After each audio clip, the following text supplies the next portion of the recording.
So this topic has to do with momentum and collisions.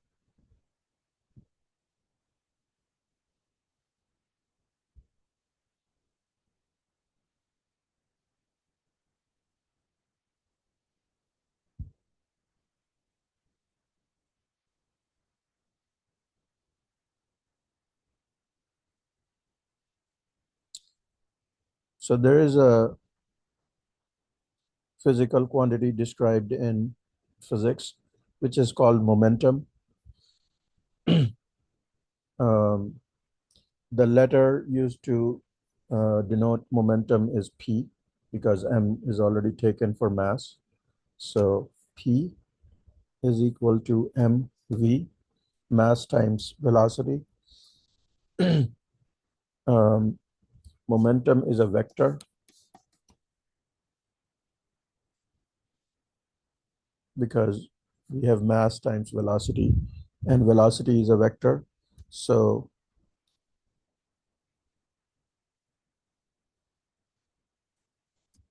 it has a magnitude. Magnitude is like how much it is. It is given by mass times the velocity. And as far as the direction same as direction of velocity. Okay. So that is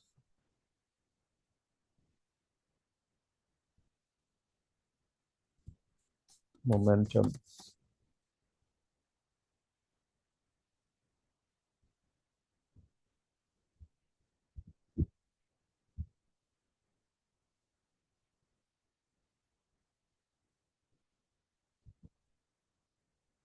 And as far as its unit, it doesn't have any unit with a special name. It is just a combination of the things that are multiplied. So mass is kg and velocity is meters per second. So kg meters per second is the unit.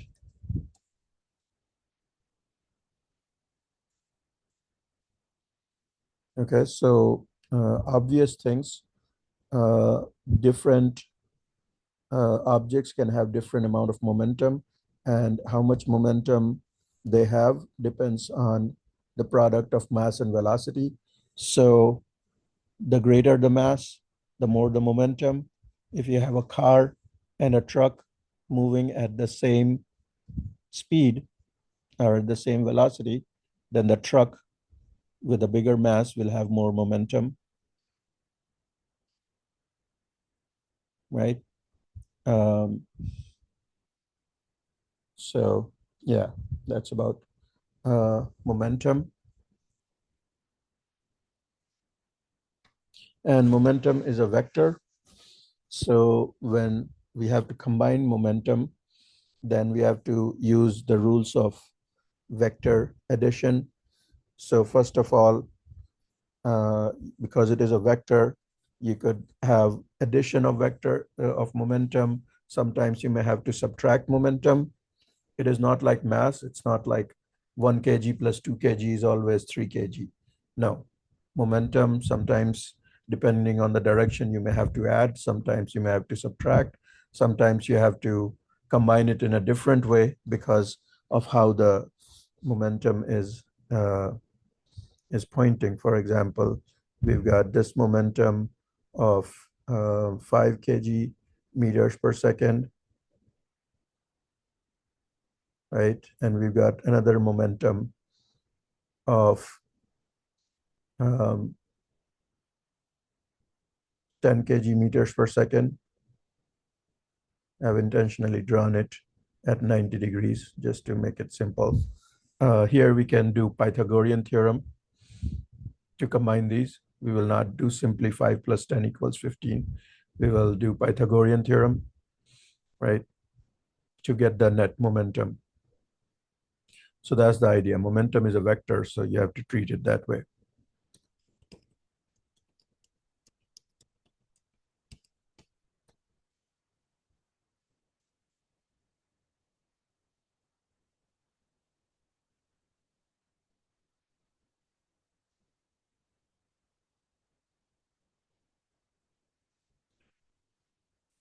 So then there is a property called conservation of momentum.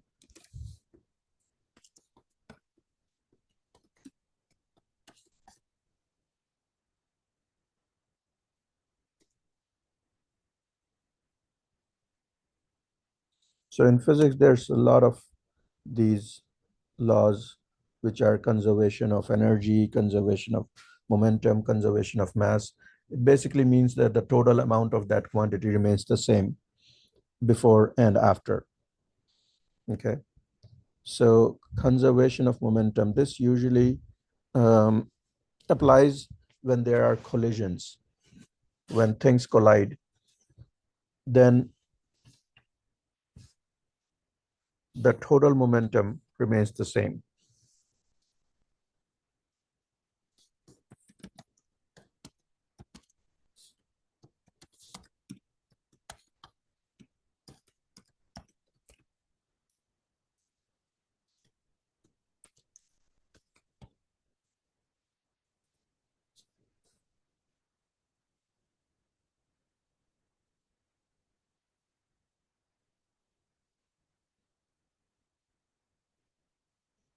So within collisions, there are three kinds of collisions.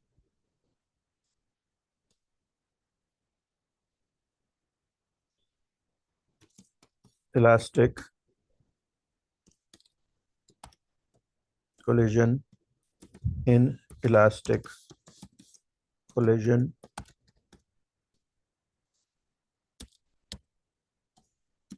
and totally inelastic collision.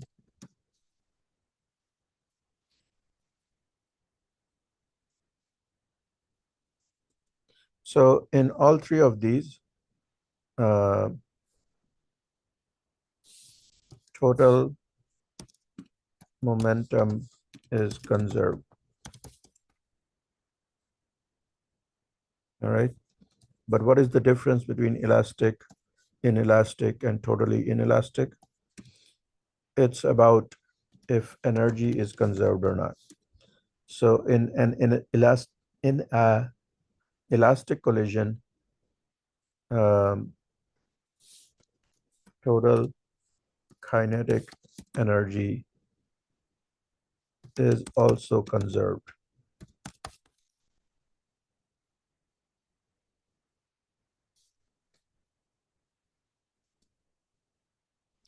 In the case of inelastic collision, total kinetic energy is not conserved. And then totally inelastic collision is uh, a special case of inelastic collision in which the objects stick together after collision. Okay. So this still applies that the total kinetic energy is not conserved, but then objects stick together after collision. That makes it a special case and actually an easy case in many ways because the number of unknowns is less. Because after the collision, both the objects are moving with the same velocity, right? Otherwise, they may have different velocities, and that will just make the system more complicated.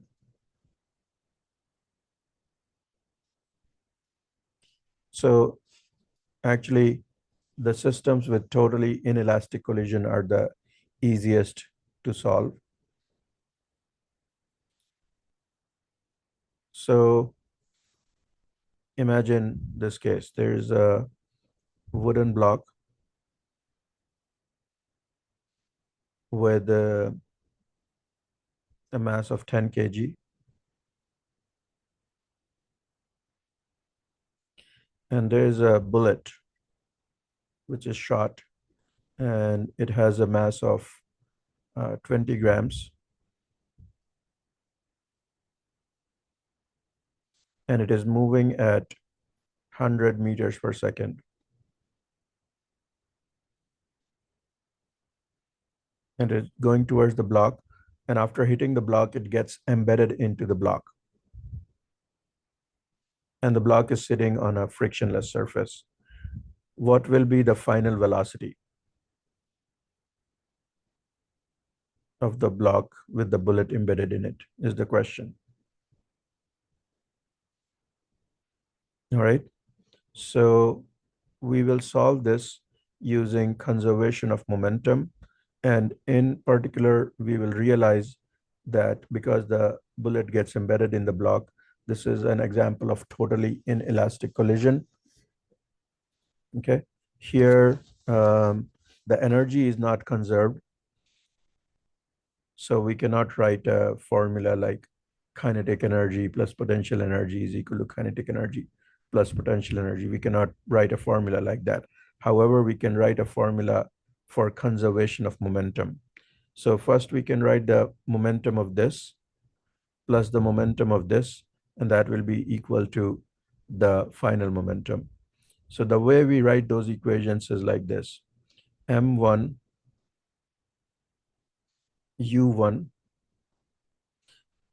This is a kind of convention that I'm using here, which maybe you will not see in every place, but sometimes it is helpful. And that convention is that the initial velocity is represented by U instead of V. Okay.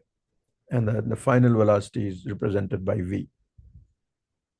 So mass 1 is the bullet, mass 2 is the block, and U1 is the initial velocity of bullet, U2 is the initial velocity of the block. And then finally, both of them are moving together. So we can combine the two masses together and then write one final velocity V. Instead of saying V1 and V2, we can just say V because they will be the same. Is it all making sense till now?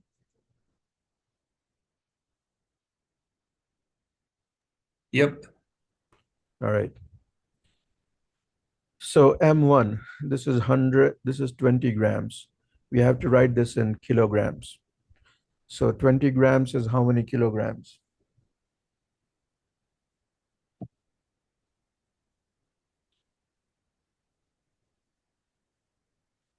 Because kilograms, the kilo stands for 1,000. So there's a ratio of 1,000 between grams and kilograms. So to convert grams into kilograms, you will have to divide by 1,000. So 0.02. Yeah. So 0.02 times 100. 0.02 times 100 is what?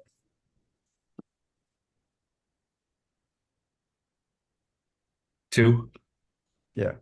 So 2 kg meters per second. This M1U1 is just 2. Okay. Plus M2U2. What is the momentum of the block?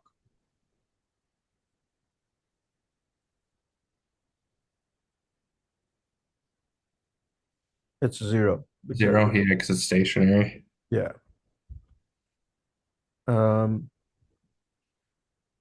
What is the total mass afterwards?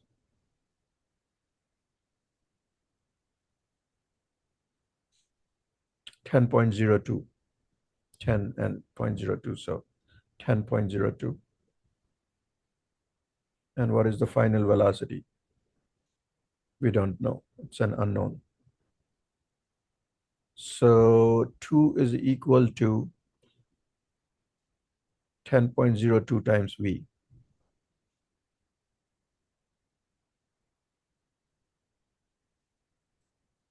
So we will divide by 10.02 and will be 2 divided by 10.02.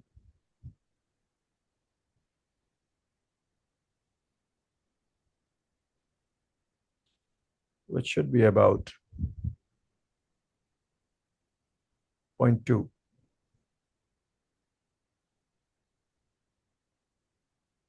meters per second.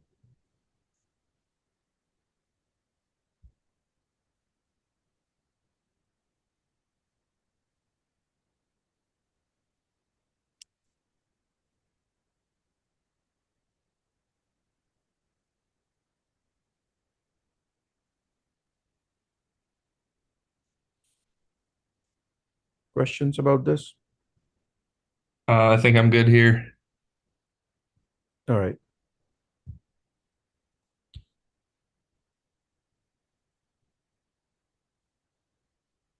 Now to demonstrate um,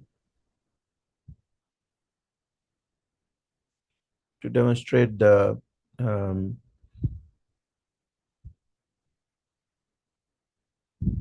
case of elastic collision,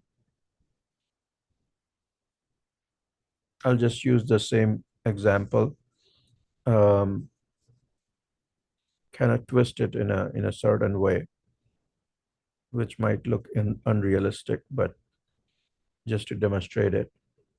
So an elastic collision situation would be where the bullet doesn't get embedded into this, right?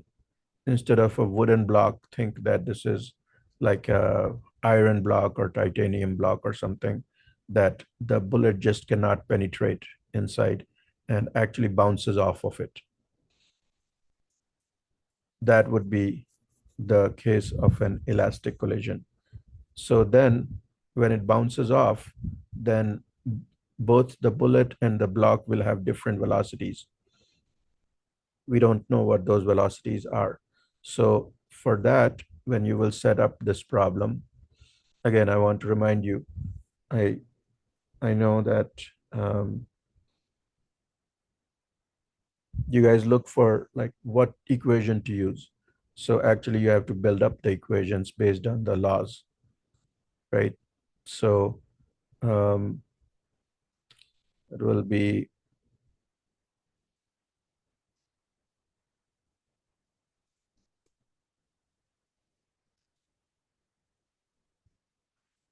like this with a little bit of change.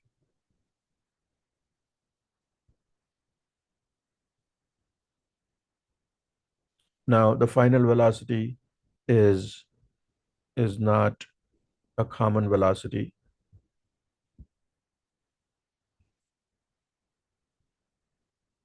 So we will call this M1V1 plus M2V2. So this will be one equation. And then because this is an elastic equation, the energy is also conserved. So you can write another equation.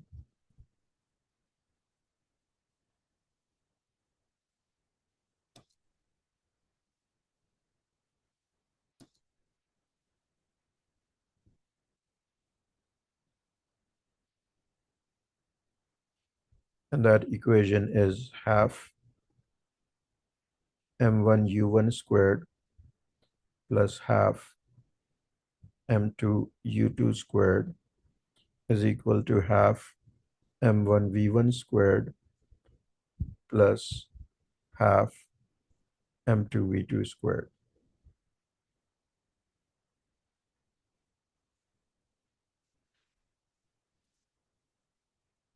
So you will get two equations.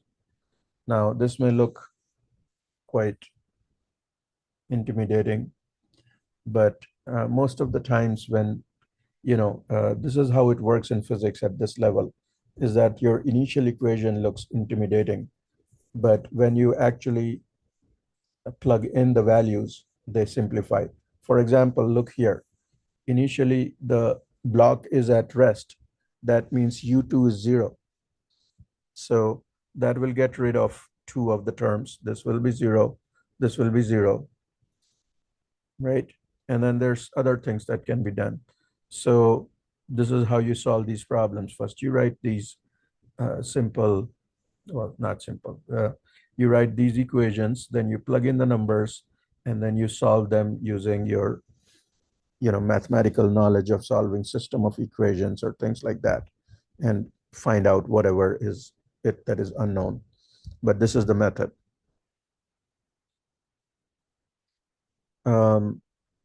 There are some simplifications that can be done, especially if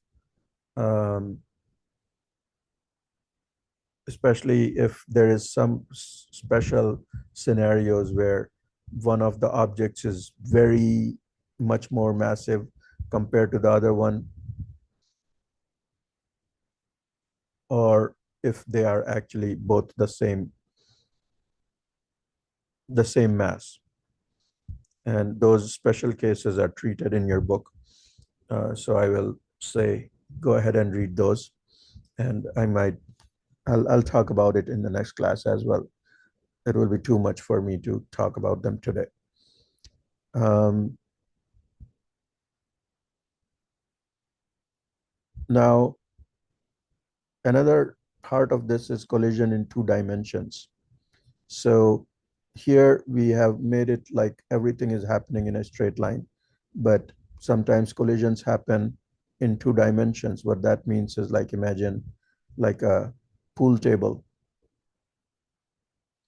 You got a ball here, and you send another ball to strike here. And after this strikes, this ball may go this way, and the other ball may go this way. So their motions have some x component and a y component, right? So how do you solve equations like that?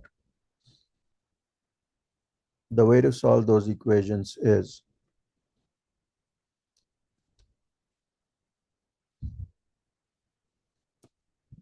and I've said this before, because momentum is a vector, and at your level in physics, whenever you have to do something with vectors, it needs a little care. You need to do it in a slightly special way, right? And that way is to split it up into x direction and y direction. So what you will do is, you will have um, you'll have these 2 equations, but each one of them will have this one will be totally dealing with the x component, and this one will be dealing with the y component.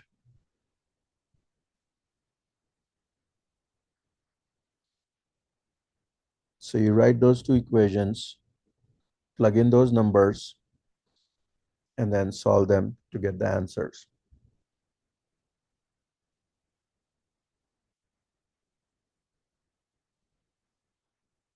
Okay.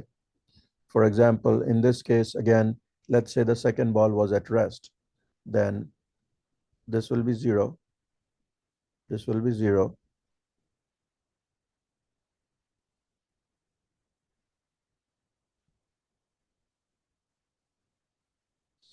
The initial velocity of this one, you'll have to split it up, doing v cosine theta, v sine theta. So the horizontal component will be u1x. Let's say that comes out to be 3. And this one will be u1y, and let's say it comes out to be 4. So then those are the values that you will put in here, right? And then similarly for here, that's, more mathematical and requires you to use your mathematics knowledge to do the rest of it. Okay, so that's how that works.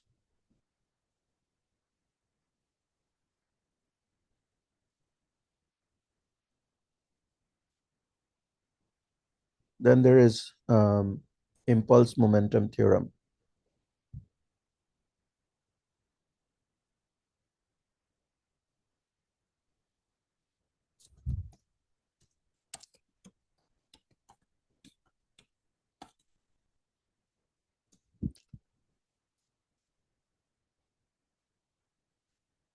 And it can be written as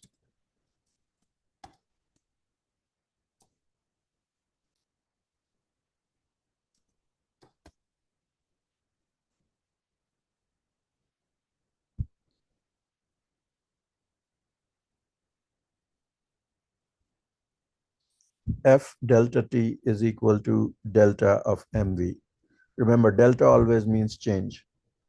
Okay. So um, suppose you apply a force to something for a certain amount of time. Imagine that there's a baseball coming at 5 meters per second, and it has a mass of half kg. And then it is hit with a baseball bat. During the time of collision, the baseball bat applies a force of 200 newtons, and that works for the time of contact between the bat and the ball is 0.3 seconds. Okay. Then what will be the final velocity? This is a kind of situation that you will solve with this. All right, so let's take a look. 200 times 0.3 is equal to the change in momentum. Change in momentum means final momentum minus initial momentum. What is the final momentum? Final momentum is half times the final velocity. We don't know what the final velocity is, so we just say v minus the initial velocity or initial momentum. Initial momentum was half times 5. Half times 5 is 2.5. And because it was in the negative direction, it's negative 2.5.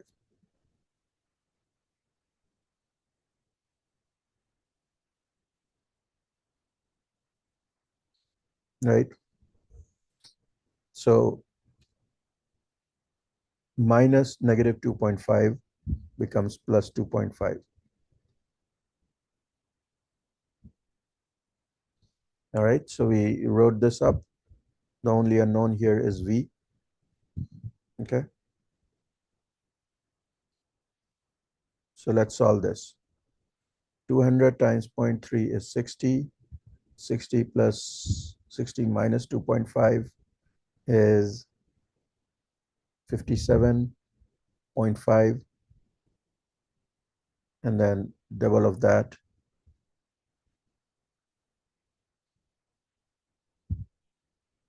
is about 115.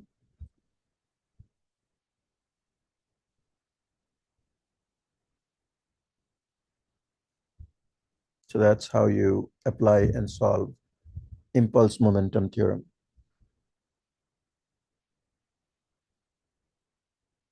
All right. Okay. So I think that's a lot of topics to cover for today. So I'll stop here. Please go ahead and solve your work on your homework and let me know if you have any questions. And then I'll see you guys next week. Alrighty. Sounds good. Have a good rest of your week. You too. Bye. Bye.